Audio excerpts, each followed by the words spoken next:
नमस्कार दोस्तों, ओम श्री गणेशाय नमः। प्रत्येक माह में पड़ने वाली कृष्ण पक्ष की चतुर्थी संकष्टी चतुर्थी कहलाती है और शुक्ल पक्ष की चतुर्थी विनायक चतुर्थी कहलाती है। इस बार अगन मास की संकष्टी चतुर्थी शनिवार को पड़ रही है। अगन मास की चतुर्थी को गणादीप के नाम से जाना जाता है। इस बार अगन मास में संकष्टी चतुर्थी 12 नवंबर 2022 को पड़ रही है। इस दिन सभी भक्तगण सुख समृद्धि और शांति के लिए भगवान गणेश जी की आराधना करते हैं। भगवान गणेश भक्तों के लिए विघ्नहर्ता माने जाते हैं। कहा जाता है कि विघ्नहर्ता की पूजा करने से भक्तगणों के सारे दुख दूर हो जाते हैं।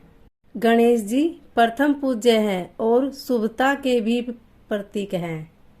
मान्यता है कि इस दिन गणेश जी की पूजा करने से वह व्रत रखने ज्ञान और ऐश्वर्य की प्राप्ति होती है। संकष्टी चतुर्थी का मतलब होता है संकट को हरना। इस दिन हर व्यक्ति अपने दुखों से छुटकारा पाने के लिए भगवान गणपति की आराधना करते हैं। पुराणों के अनुसार संकष्टी चतुर्थी के दिन गणेश जी की आराधना करने से गौरी पुत्र गणेश की पूजा करना बहुत फलदायी होता है। इस दिन व्रती सूर्य उदय होने से लेकर शाम को चंद्रमा उदय होने तक उपवास रखते हैं। इस दिन व्रत रखने से व गणेश जी की पूजा करने से हर मनोकामना पूर्ण होती है। रात्रि के समय में चंद्रमा को जल अर्पित करने के बाद ही यह व्रत पूरा होता है। संकष्टी के व्रत में चंद्रमा की पूजा करना अनिवार्य है। संकष्टी चतुर्थी के दिन व्रत करने व गणेश जी के मंत्रों जाप करने से सभी प्रकार की सिद्धियां प्राप्त होती है और मनोकामनाओं की भी पूर्ति होती है। संकष्टी चतुर्थी व्रत में माताएं अपनी संतान की लंबी आयु और सुख समृद्धि की कामना करती है और सुख समृद्धि की कामना के लिए दिन भर उपवास करती है। मान्यता है कि संकष्टी चतुर्थी का व्रत रखने और भगवान गणेश की पूजा अर्चना करने से संतान के ऊपर आने वाली सभी प्रकार के संकटें दूर हो जाती हैं। संकष्टी चतुर्थी पर महिलाएं दिन भर व्रत रखती है और रात के समय भगवान गणेश जी की पूजा करने के बाद चंद्रमा के दर्शन करते हुए उन्हें जल अर्पित कर व्रत का पालन करती हैं। संकष्टी चतुर्थी पर गणेश जी की आरती वंदना और जाप कर मनोकामना मांगी जाती है। आइए जानते हैं अगन मास में पड़ने वाली संकष्टी चतुर्थी का शुभ मुहूर्त, पूजा विधि और महत्व। तो अगन मास की संकष्टी चतुर्थी तिथि का प्रारंभ 11 नवंबर को रात 8:17 से होगा। चतुर्थी तिथि का समापन 12 नवंबर को रात 10:25 तक रहेगा। संकष्टी चतुर्थी व्रत 12 नवंबर को ही रखा जाएगा।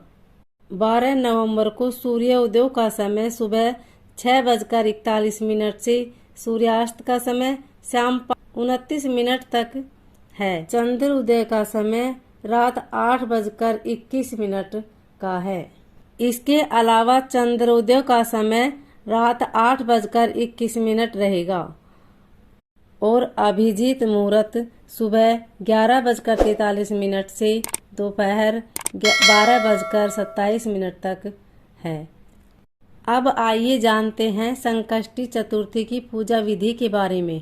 तो संकष्टी चतुर्थी के दिन प्रातःकाल सुबह सूर्योदय से पहले उठकर और व्रत करने वाले भक्तगण सबसे पहले सुबह स्नान साफ और धुले हुए कपड़े पहन ले। इस दिन लाल रंग का कपड़ा बेहद शुभ माना जाता है और साथ में यह भी कहा जाता है कि ऐसा करने से व्रत सफल होता है। स्नान के बाद गणेश जी की पूजा की शुरुआत करें। गणेश जी की पूजा करते समय अपना मुख पूर्व या उत्तर दिशा की ओर करें। सबसे पहले आप गणपति की मूर्ति को फूलों से अच्छी तरह से सजा लें। पूजा में आप तिल, गुड़, लड्डू, फूल, तांबे के कलश में पानी दीप धूप चंदन प्रसाद के तौर पर केला या नारियल रखें। ध्यान रहे कि पूजा के समय माँ दुर्गा की प्रतिमा या मूर्ति अपने पास रखें। ऐसा करना बेहद ही शुभ माना जाता है। गणेश भगवान को इसके बाद रोली लगाएं, फूल और जल अर्पित करें। संकष्टी चतुर्थी के दिन भगवान गणेश को मोदक का भोग लगाएं। गणेश जी के सामने धूप दीप जलाकर मंत्र का जाप करें। यह मंत्र कुछ इस प्रकार है। गजानन भूत गणादि सेवितम कपित जम्बू फल चारु भक्षणम उमासुतम शोक विनाशकारकम नमामि विघ्नेश्वर पाद पंकजम। पूजा के बाद आप फल मूंगफली दूध या साबूदाने से बनी खीर मूंगफली इन सब को छोड़कर कुछ भी ना खाएं। चंद्रमा के निकलने से पहले आप गणपति की पूजा करें और संकष्टी गणेश चतुर्थी की कथा का स्मरण करें या पाठ करें। पूजा समाप्त होने के बाद प्रसाद का वितरण करें। रात को चांद देखने के बाद व्रत खोला जाता है और इस प्रकार संकष्टी चतुर्थी का व्रत पूर्ण होता है। संकष्टी चतुर्थी पर माताएं अपनी संतान की लंबी आयु के लिए भगवान गणेश की विधि विधान से पूजा और मंत्र के जाप से भगवान गणेश को प्रसन्न करती हैं। गणेश भगवान जब प्रसन्न होते हैं तो फिर कोई भी इच्छा अपूर्ण नहीं रह जाती। ऐसे में संकष्टी चतुर्थी के दिन गणेश मंत्रों का जाप अवश्य करना चाहिए। आइए जानते हैं गणेश भगवान के मंत्र। तो गणेश भगवान का पहला मंत्र है ओम एकदंताय विद्महे वक्रतुंडाय धीमहि तन्नो दंती प्रचोदयात्। दूसरा मंत्र है वक्रतुंड महाकाव्य सूर्यकोटि संप्रभ निर्वधन कुरु मे देव सर्व कार्येषु सर्वदा। तीसरा मंत्र है ओम गण गणपते नमः और चौथा मंत्र है ओम श्री गणेशाय नमः। उम्मीद है यह जानकारी आपको अच्छी लगेगी, तो कमेंट में ओम गण गणपते नमः जरूर लिखें।